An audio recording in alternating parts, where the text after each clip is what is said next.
You're listening to My Far North Cabin, an off-grid homesteading podcast from the woods of Alaska. On this show, we talk all things Alaska, northern life, survival and self-sufficiency, and what it's like to live off the grid in the heart of the last frontier.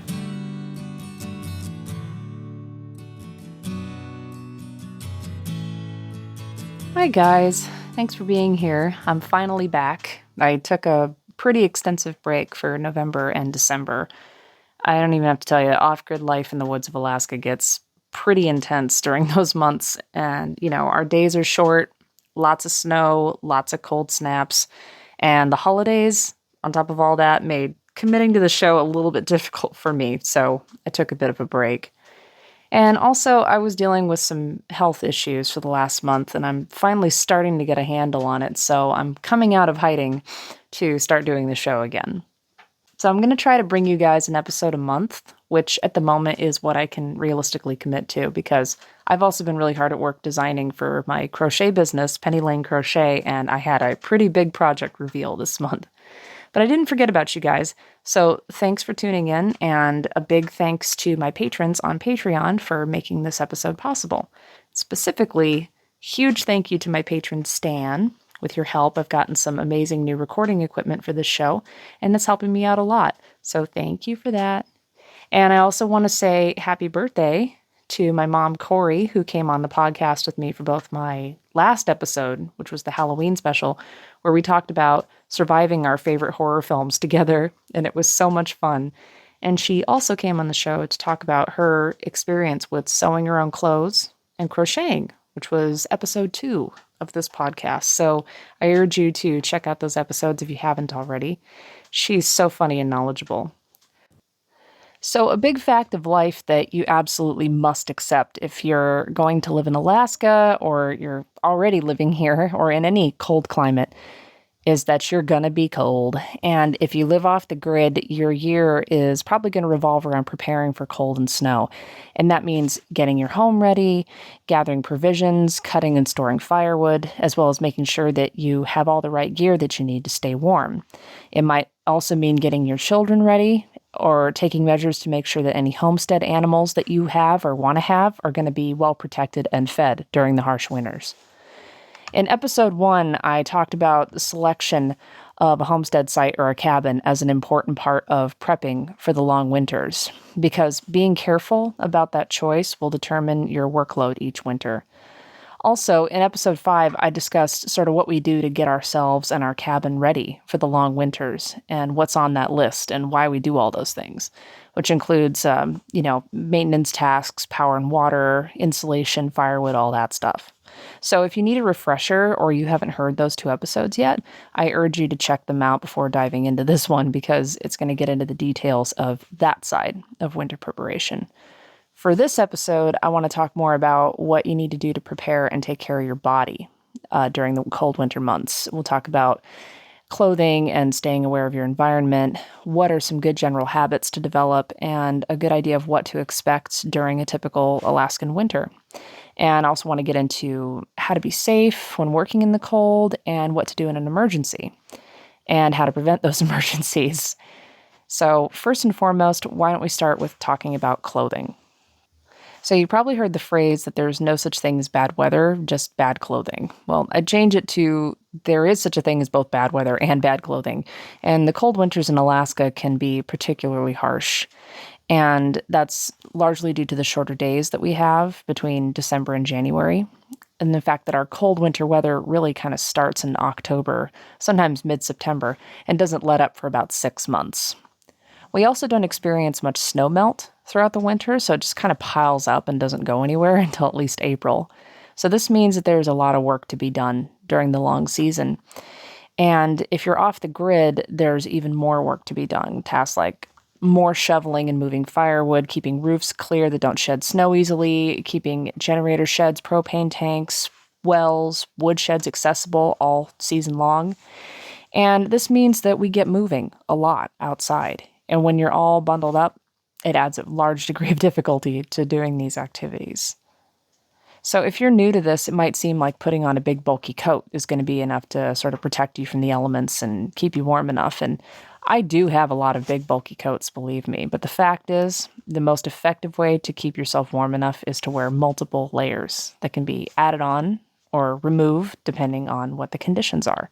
For example, like my typical outfit for the cold winters consists of 3 basic layers. The first one's called the base layer, and that's thermals. Mine are usually made of polyester. There are also ones made out of silk or even merino wool, which is nice. And what these do is they keep a thin layer on you that wicks the moisture of sweat away from your skin. And that keeps you from being cold, from being wet. And it provides your first layer of insulation in your clothes. Since it protects you from moisture buildup, that's great because being wet takes heat away from your body. And we'll talk about being wet in the cold. It drives me absolutely banana sandwich when I see sets of thermals for sale that are 100% cotton or like a cotton poly blend. I don't get that because once cotton gets wet, it gets cold because of evaporative cooling. And that makes it fantastic for if you're like in the desert or something, but in the winter here in Alaska, that is counterintuitive to put in a base layer. And cotton kills, as you've probably heard. So I always go for 100% synthetic thermals every single time. There's ones with brushed fleece, and they're nice at first, but I discovered that after a few washes, they start to do this thing called piling, which means there's little tiny balls of lint that form on the surface of the fabric and under it too, which can make them itchy since they're in close contact with your skin. So also, you've really got to pay attention to the size when you're getting thermals. You don't want ones that are too tight or too loose because then they don't perform properly. So the second layer is called the mid layer, and for me that's usually some kind of wool or fleece. I personally love those fleece pajama pants and the zip-up fleece sweaters with a collar. You can do wool as well. I sometimes wear like a thick sweater or even like a thick acrylic sweater because acrylic's synthetic, and this is usually very sufficient for a second layer. When the weather's like super cold, it's down to really thick fleece, but if it's not that bad, I'll use a thinner fleece or merino wool for when it's closer to 32 or it's like off on rain, snow. The mid layer should be breathable. And what it does is it helps wick away any moisture trapped by your base layer. It's transported out to be evaporated. Overheating is just as bad as being too cold, so layering really helps you regulate. Often when we start getting towards breakup in spring, I find that the mid and the base layer are all I really need at that point. Then there's the third layer, and that's called the outer layer. And the purpose of this layer is keeping out wind, snow, and rain. The thickness of the outer layer depends on what the temperature is outside and what your level of activity is going to be. In a few minutes, we're going to talk about why paying attention to that is really important to daily life in Alaska, especially if you're going to do what I do. If you live in an area where the daily high in the winter averages in the sub-zeros, kind of like up in Fairbanks, which such as like between 0 and negative 45, and that's usually in the interior and like northern and western Alaska, there are companies such as Refrigiware and Epix, with an X, that make items such as insulated bib overalls, pants, and jackets that enable you to work outdoors and still be protected.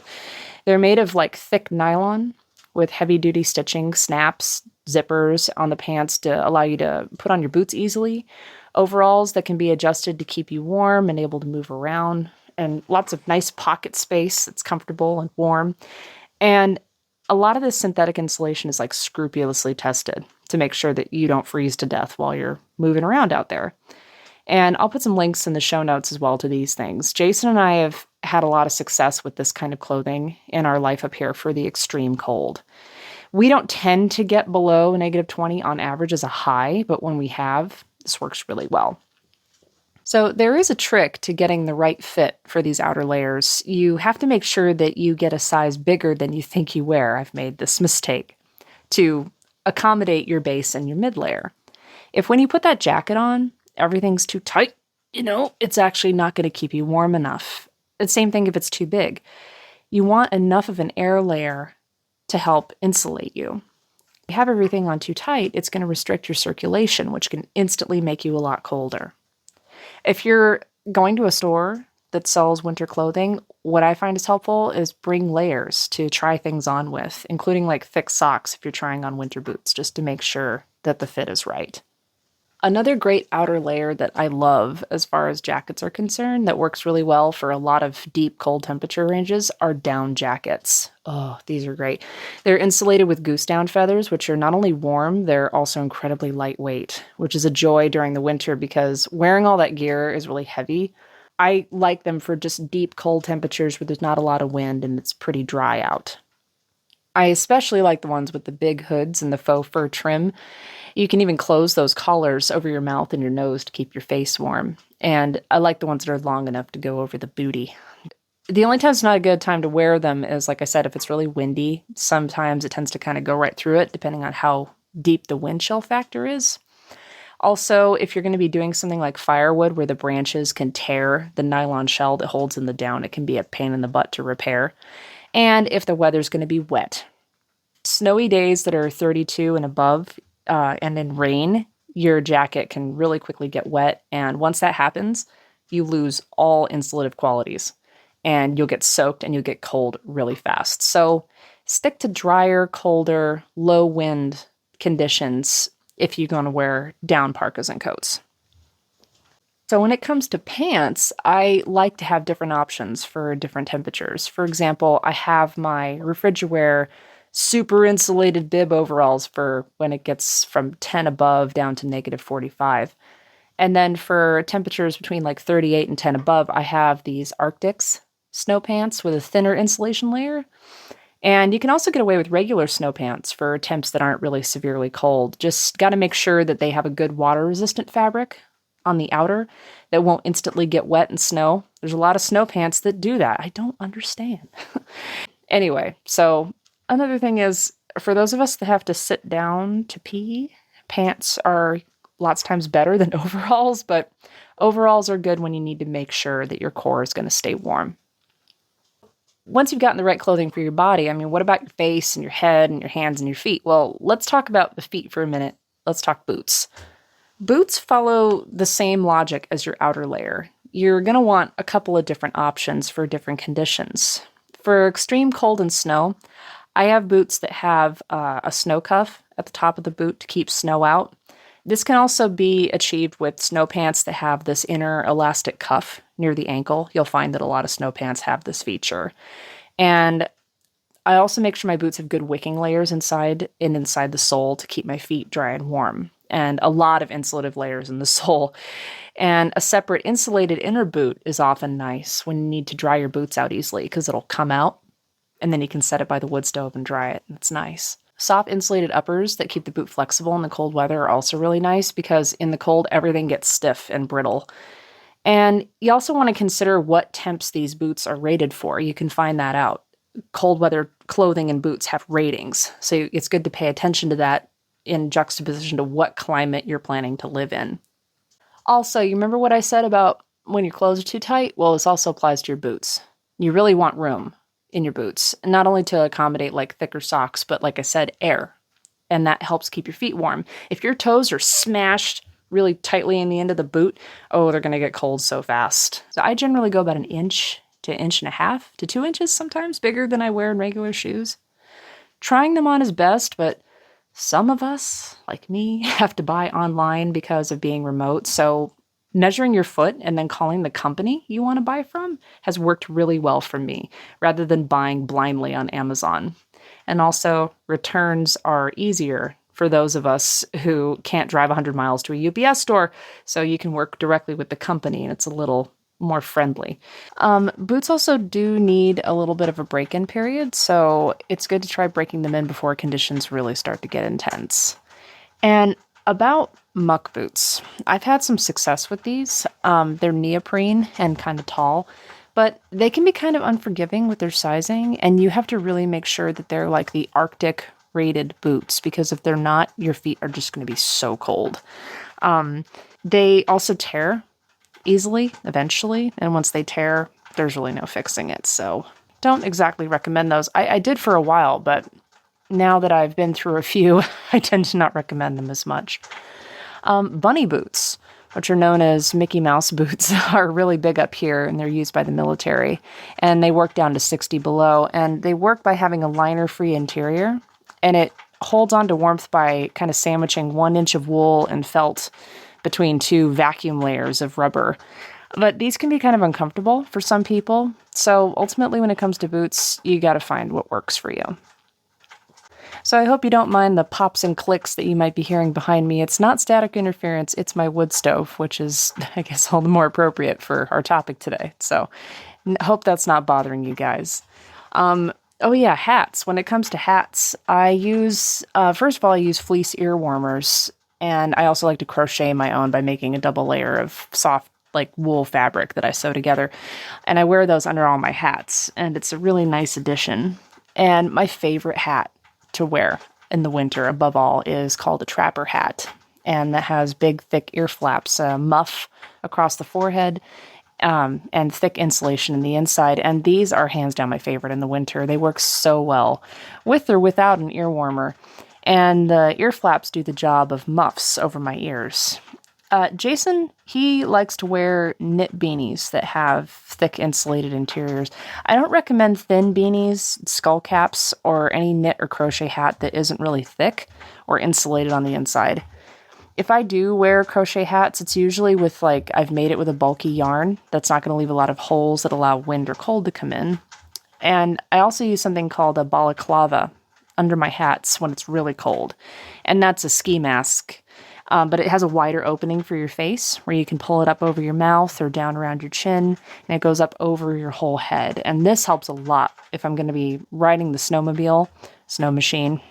I say snowmobile so you guys know what I'm talking about. A lot of people don't know what a snow machine is. And when it's windy and there's a low wind chill factor, I like to wear the balaclava, or just on a day when we're in the deep sub-zeros. And when you're protecting your hands, trust me, it's mittens that you want. They are much warmer than fingered gloves in the cold because you have one insulated capsule for all your fingers. And you can also fit hand warmers inside of them if you think you need it. And by the way, we keep a good supply of hand and toe warmers in this cabin. And they're so awesome at a pinch if your fingers and your toes are getting cold and you're out in the world.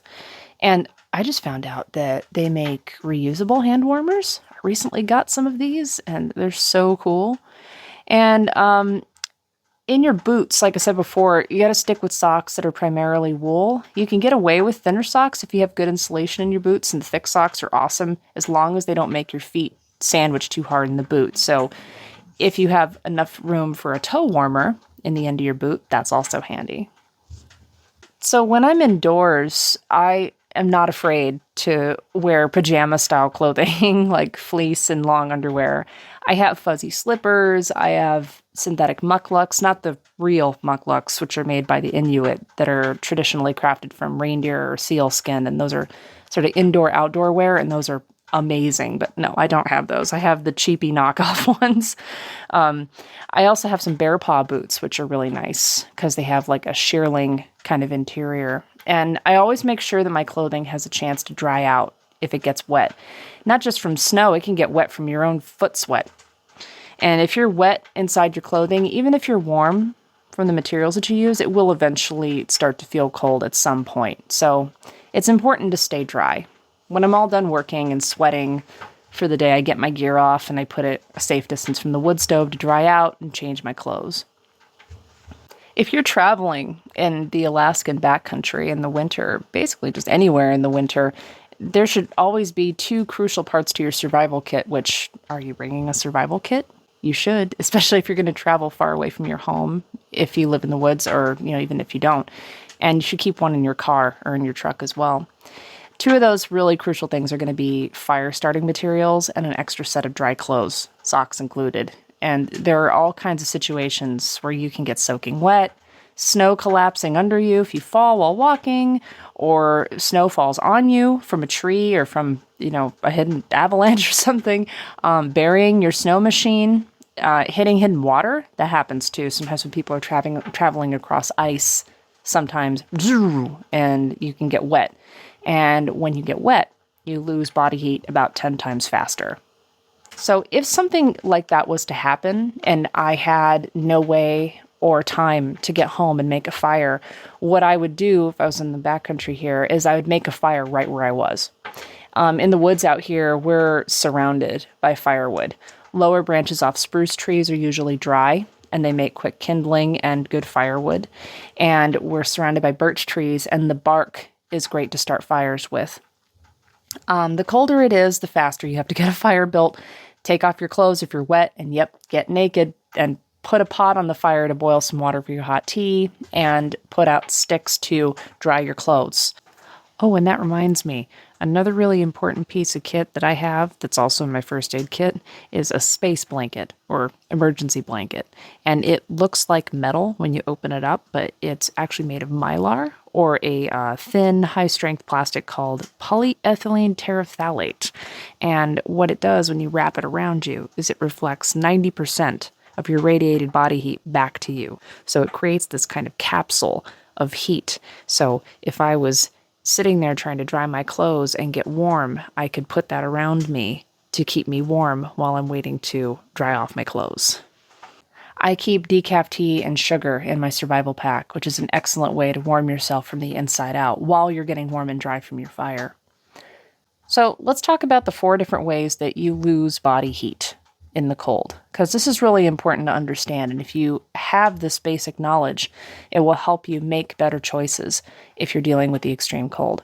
So the first way that we lose body heat is evaporation. And that's from sweat or just being wet in general. If your skin is wet, heat gets transferred out away from your body. And that's a killer out here. That's also the reason why I told you I hate cotton, because cotton, once it gets wet, it cools, and that's going to evaporate more heat away from your body. So evaporation is a really big deal. If your head is wet, your hair is wet, you're going to get freezing cold really fast. So the second way that you lose body heat is radiation. And that's similar to like heat leaving a wood stove. The body loses about 65% of its heat from radiation. And you can look this up on YouTube. If you can look at, there's these funny videos of this ritual that college kids at the University of Alaska Fairbanks do when it gets down to like -45. They have them take their clothes off down to their underwear and have them run over to the sign that has the digital readout of what the temperature is so they can go, woohoo, I'm surviving the cold. And you'll notice an interesting thing. When you look at their skin, you'll see steam coming off their actual skin. That's losing body heat through radiation, and you can see it more clearly in sub-zero temperatures. So yeah, that'll happen. Sometimes when it's like -10, -20, I can take my mitten off and hold my hand up, and I can see the heat leaving my skin. It's crazy. So yeah, that can happen through your clothes as well. So radiation is a big one. The third way we lose body heat is conduction. And this happens like when you sit on a cold surface and then you start to feel like your butt is cold, or your feet are on a cold surface and you feel like your feet are getting cold. The body gives up its heat to whatever that surface is and begins to take on, absorb the cold of whatever it is that you're sitting on. This is why you have to get your hiney and your feet off the ground or the snow when you have to sit still in the cold for long periods of time, or if you've got to sleep on the snow, if you're in one of those situations. Preferably something insulated or even pine boughs is acceptable underneath the body. We do that in bushcraft. And there are guys that will go bushcrafting out here, and they'll make beds out of pine boughs with thick needles, even sphagnum mosses, which are all over the place here, underneath a sleeping bag. Or they'll construct a bench. I have a friend of mine who does videos about making quick bushcraft shelters in the deep snow and cold out here. And he constructs benches with logs to get him up off the ground and puts pine boughs down and then puts a sleeping bag down. It's very, very effective. And so that helps you not lose your body heat that way. The final way that we lose body heat is convection. And that means moving air is removing radiated heat from your body. So that radiation thing, that's going to happen 3 times faster when the wind is blowing. So if you were already losing body heat outdoors, you're going to lose it way faster if the wind is raging around you. That's one of the reasons why getting out of the wind is really, really important if you're stranded.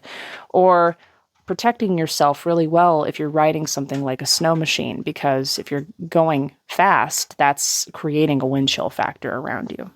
So yeah, evaporation, radiation, conduction, and convection are the ways that we lose body heat. So keeping all these principles in mind is really, really key to not just protecting yourself from cold, but understanding cold. So when it comes to understanding cold, there is a looming danger when you live in a very cold climate that you really need to educate yourself about before you live in a place like this, and that's hypothermia. The definition of hypothermia is it's a condition in which the body loses heat faster than it can produce it.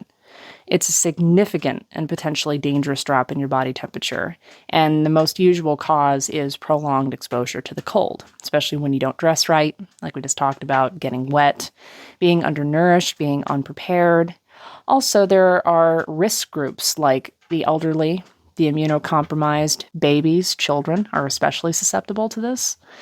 So the human body basically sits between 98.6 or sort of 97 degrees Fahrenheit, around 37 degrees Celsius. That's kind of a normal body temperature range.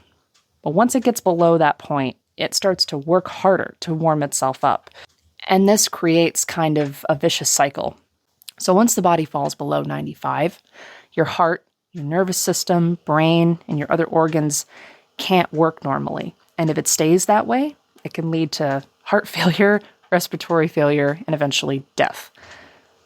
So I want to tell a story. This is the story of the first time that I ever experienced hypothermia. So this story is only kind of embarrassing, but, I did learn a lot from it, and I think it'd be valuable to share today, especially since we're talking about how to stay safe in the cold.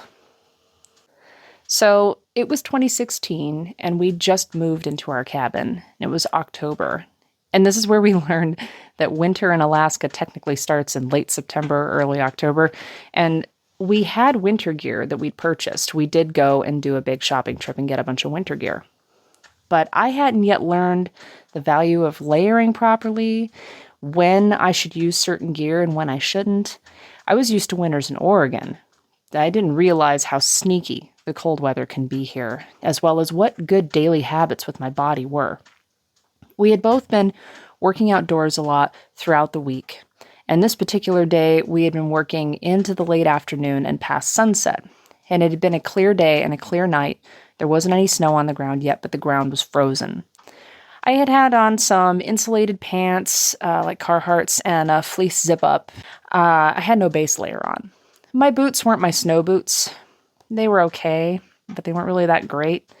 And the jacket I was actually wearing was a little too big for me. And then I had this cotton blend knit hat on. And I was doing okay most of the day while the sun was out. But I also hadn't eaten enough or drank enough water that day. I hadn't gone inside to warm myself up enough. I had also been pounding coffee all day.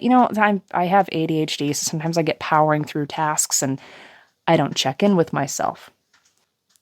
And suddenly, while I was working, I began to feel like I was drunk. It was weird, like the same kind of euphoric, slurry, muddled thinking that you get when you've had a few shots of whiskey or something. I also became very clumsy. My hands were cold, but I was stumbling a bit and I was uncoordinated. And I felt like weirdly giddy. Everything suddenly was very funny to me. And I started to faintly notice that I couldn't really feel my fingers or my toes. And something inside my head, I call this my survival conscience, kicked in and said, "Something's wrong. Something's wrong with you." And I said to Jason, "Honey, I feel like I'm trashed." And Jason, having experienced hypothermia before, he fell into a frozen lake when he was a kid, immediately snapped to attention. So Jason asked, "How long have you been feeling like this?" And I was like, "Just now. I feel like I'm drunk." And he said, "Can you feel your hands and your feet?" And I said, "Not really," feeling almost woozy. And he immediately just dropped what he was doing, took my arm, said, "You're too cold. You need to warm up." I had been getting colder every hour that I was outside. And my body didn't have enough insulation or input energy to keep my body temperature stable. The first signs and symptoms of hypothermia often show up first as slurred speech, clumsiness, low energy, drowsiness, and confusion. I definitely had that. So Jason got me inside, told me to change out of the cold clothes, get into long underwear, and get under a warm blanket. He put a dry, warm, fuzzy hat on me too. And then he stoked up the fire in the wood stove and immediately began making me hot decaf tea with sugar. Once I was in the blanket, I started to shiver. It was uncontrollable. I'd never shivered like that in my entire life. And shivering is the body's mechanism to warm us up. And I could not stop. During the initial stages of rewarming the body from hypothermia, there is continued cooling in your core. It's also called the afterdrop in temperature. And this is why when you're rewarming from hypothermia, you have to do it slowly. So after I felt warmer, which took about an hour, I then ate a small carbohydrate-rich meal. Jason made me some hash browns with ketchup and a little bit of scrambled eggs. Food is important for so many reasons, but it adds calories to your body, which it needs for fuel, to reheat your core and to keep your body working. You don't want to eat first and expend the last of your energy towards digestion, so that's why we start by sipping a warm, sugary drink. Sugar is one of the most fast-acting carbohydrates, and so the body can start utilizing it immediately. And it doesn't have to use energy to warm up the liquid either, which is why you don't want to drink cold liquids if you're hypothermic.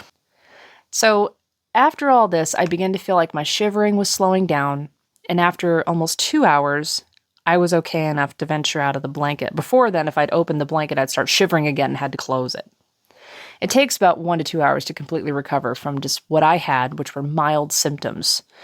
It was 80 degrees in the cabin, and I felt like my temperature wasn't dropping anymore, but I still continued to consume some more warm, sugary fluids. Again, no caffeine, and after a while, I was all right.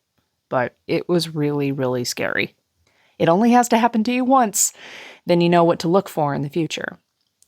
So there's an analogy that I've created for myself since living here, and that is that my physical body is like a bank account. I either make deposits or I make withdrawals. If I have a good balance in there, say I've made sure that I'm going into my outdoor clothes warm, and I've selected the right clothes for the day depending on conditions, I've eaten enough, we'll talk about nutrition in a minute, and I'm keeping my stress in check, gotten enough sleep, then when I need to make a withdrawal by working outdoors, having to walk somewhere because my snow machine broke down, etc., I'm starting off right, and I have enough energy reserves to not only keep my body running, but to be able to handle these things and deal with the cold without problems.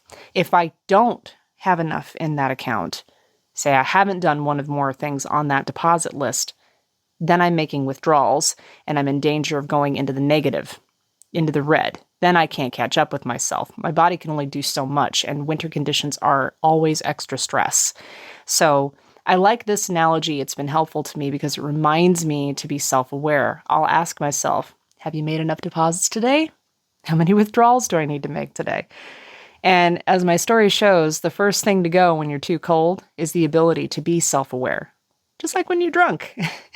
It's prevention that becomes a daily commitment. So just to warn you real quick, I'm going to really toss in some medical whatnot about hypothermia that's really important to know for first aid. So a couple of things never to do with a person who is hypothermic, or if the person is you.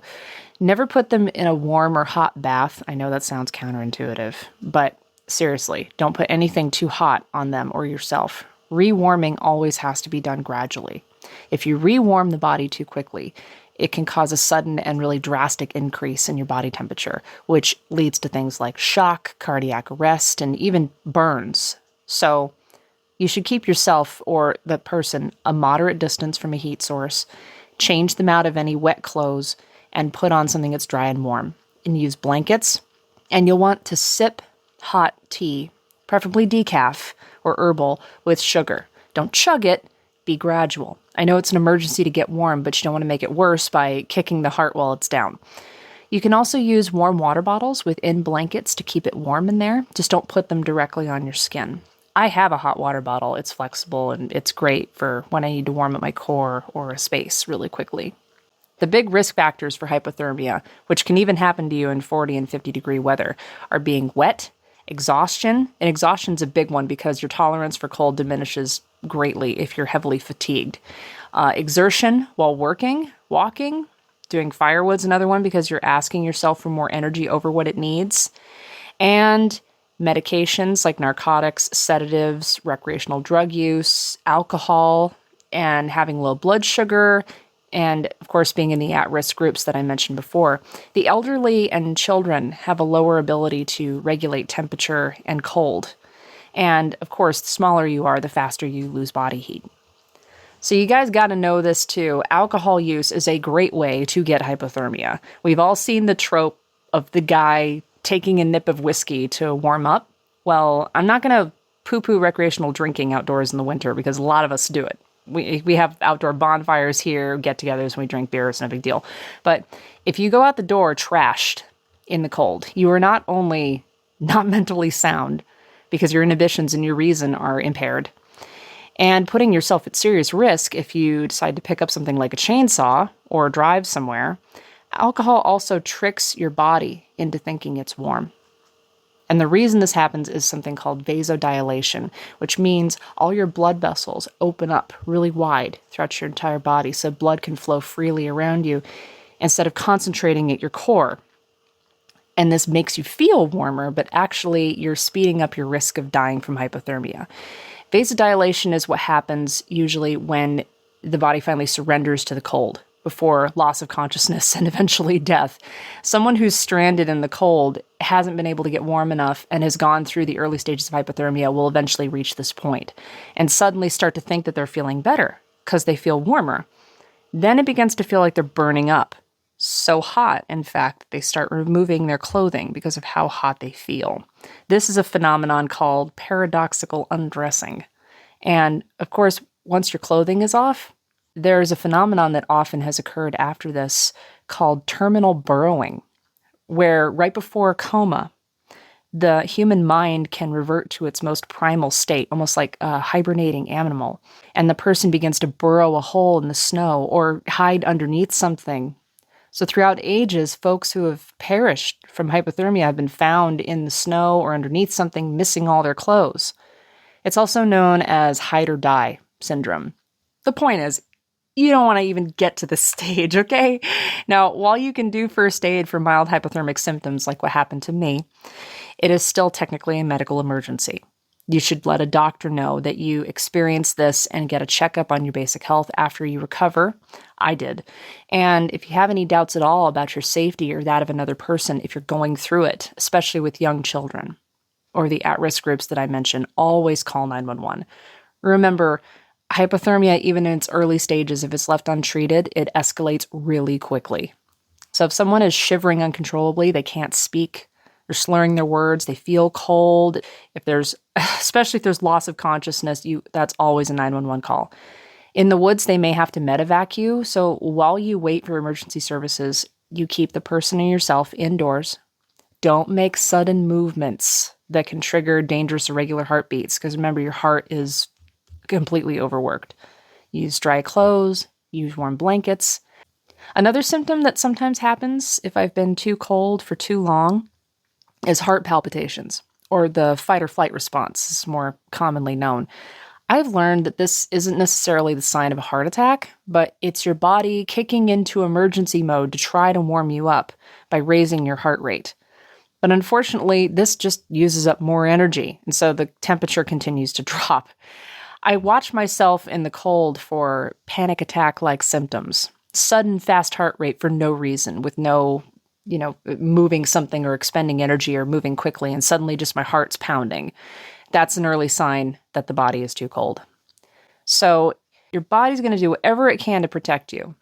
Ultimately, having a knowledge of emergency procedures for yourself and whomever you're living with and knowing what the signs are and acting quickly to do what you need to do, and above all, preventing this from happening, are the best ways to stay safe where hypothermia is a risk to you.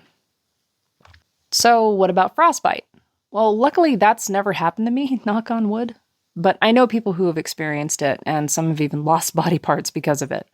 Frostbite happens when the tissues don't have enough circulation for too long, and then they begin to freeze. And this causes tissue death. And when the skin dies, it becomes gangrenous and causes sepsis in the body, which is life-threatening. And it's the reason why badly frostbitten limbs often have to be amputated. So the ways to prevent frostbite follow sort of what we talked about with proper clothing and measures to prevent hypothermia. And that's checking in with your body, keeping active, and rewarming wherever and whenever you can, especially with your fingers and your toes and your face and your eyes, which are all usually the first to get the most cold on you. I also suggest that you read up about wind chill, and that's when the ambient temperature drops further for every mile per hour that the wind is going, either during a windy day, or you're riding a snow machine, or you're going downhill skiing or snowboarding, and the air is whipping across your face. just like with hypothermia, the same people that I mentioned before are at risk for this, especially animals. Homestead animals like chickens, they all need to be checked for signs of frostbite if they're going to be outdoors or even indoors during the winter. So that's something to know if you plan on getting homestead animals. So there are stages to frostbite, just like there's stages of hypothermia. People often don't know they have frostbite until somebody points it out to them. So the first stage is called frostnip. This is the most mild form, leading to numbness in the area, usually skin that's exposed directly to the elements. And when you rewarm that part, you might feel pain, prickling, tingling, but it usually doesn't cause any permanent damage to the skin. I've gotten this a couple of times. Your skin looks super pink or like light purple and can be really numb, mostly in your fingertips, or I've gotten it on my nose and my toes. One thing to do is obviously wear balaclavas or even goggles to protect your face and eyes, wear mittens. Remember when we talked about boots to protect that? Also, if my face is cold and I'm outside working, I'll make funny faces to ensure that I can still feel my face and keep blood flow to it. The second stage of frostbite goes a little bit deeper into the skin, and that's called superficial frostbite.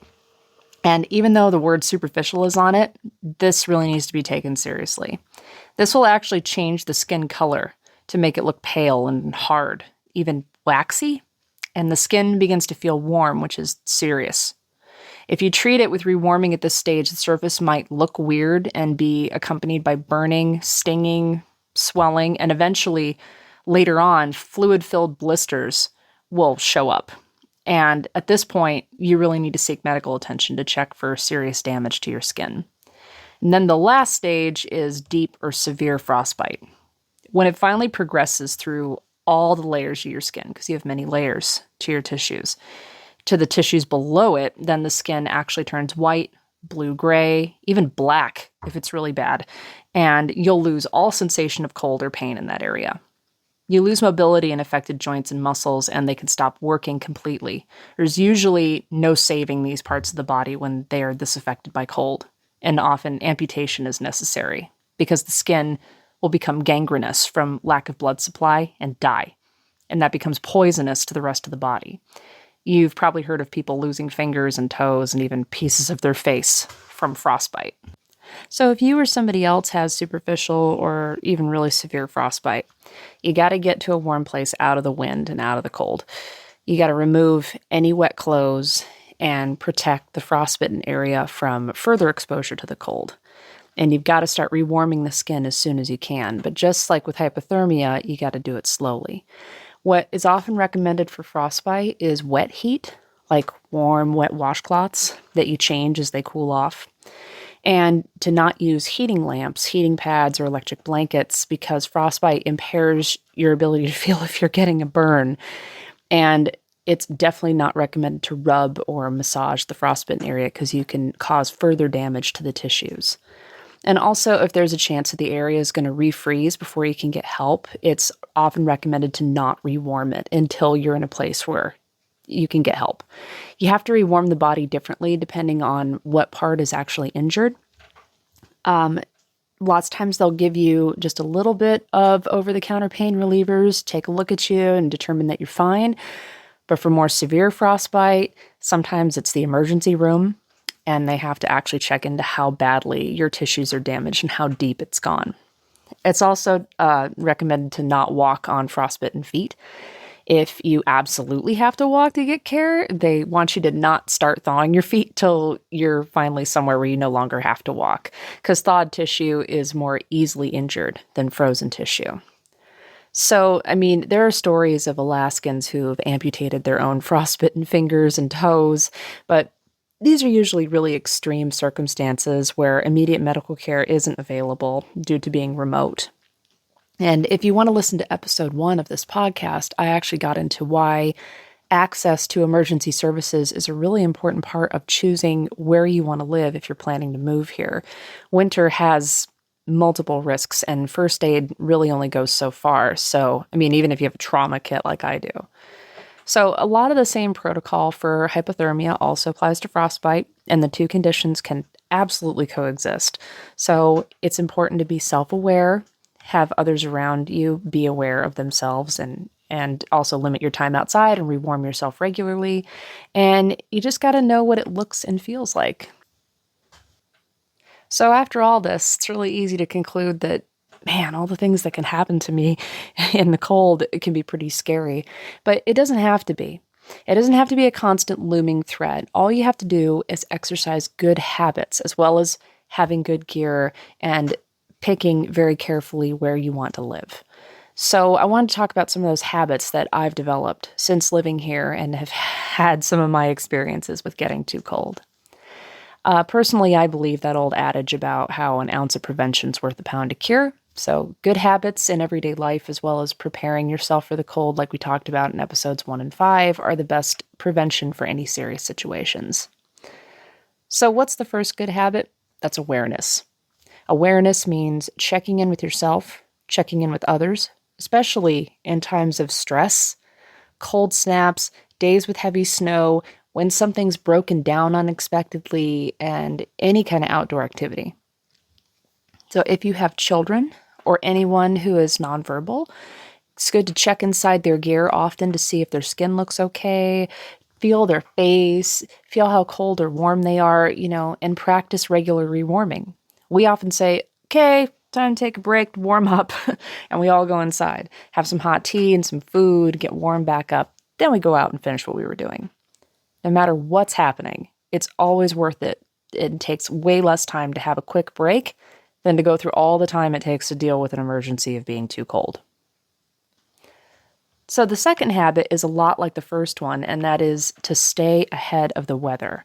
And this means staying on top of the forecast. I have a phone with 5G, 4G, 5G, whatever I have access to, and I am checking that forecast several times a day to know what's coming, because it often changes moment to moment. My neighbors and I also text each other about upcoming snow dumps or cold snaps, so we are all prepared for it, and it doesn't catch anyone unawares. Also, we have multiple thermometers. One is inside the cabin in the main room, and there are a few outside. I recommend putting the ones outside in a shaded space, because when sunlight hits it, it can throw the results.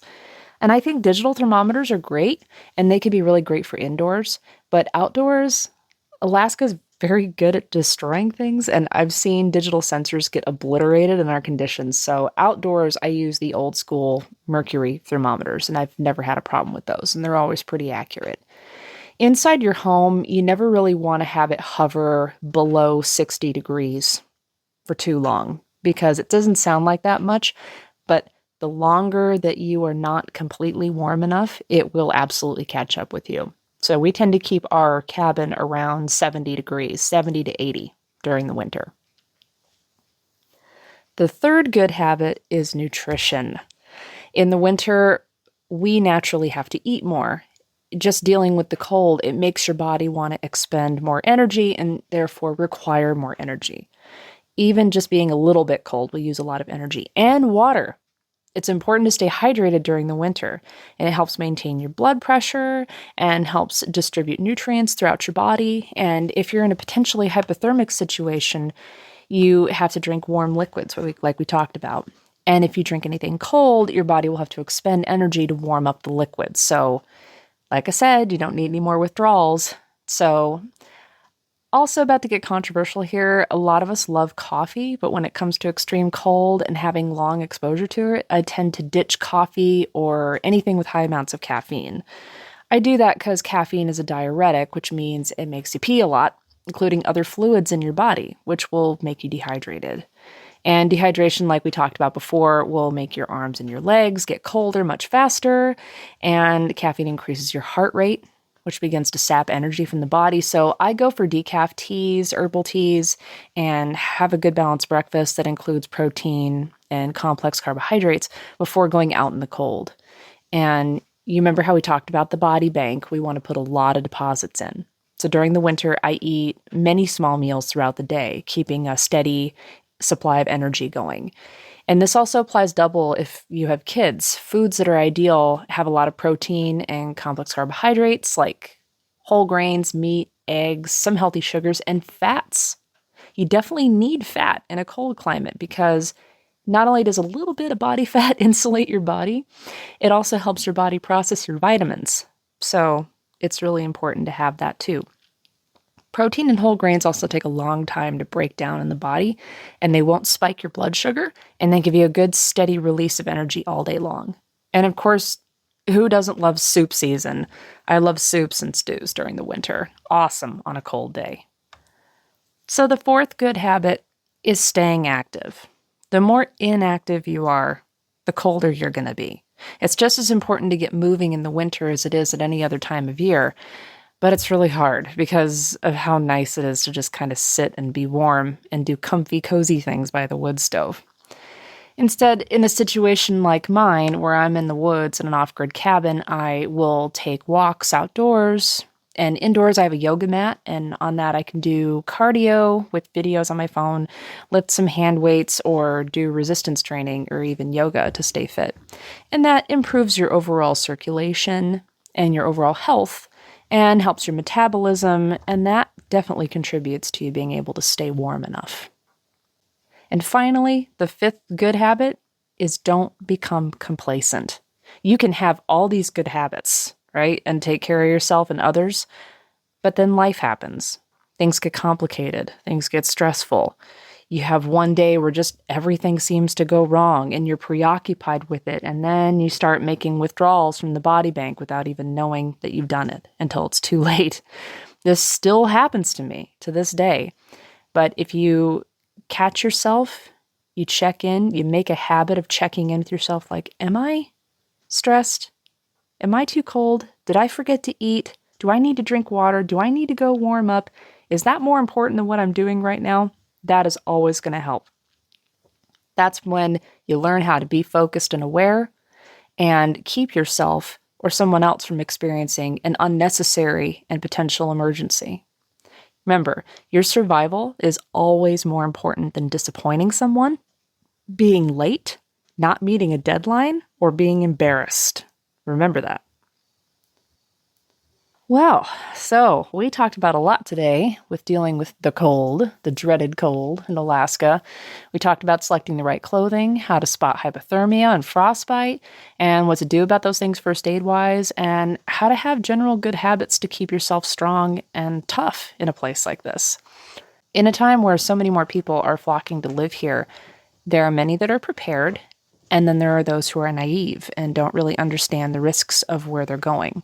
You might be very familiar with the story of Christopher McCandless, and may the guy rest in peace, but if you read about what happened to him or even watched the movie Into the Wild, you can see how his lack of preparedness and foresight quickly led to him losing his life in the Alaskan wilderness. And if you know the risks that any place you're going can present, use planning, the right supplies, problem solving, and situational awareness, you usually succeed.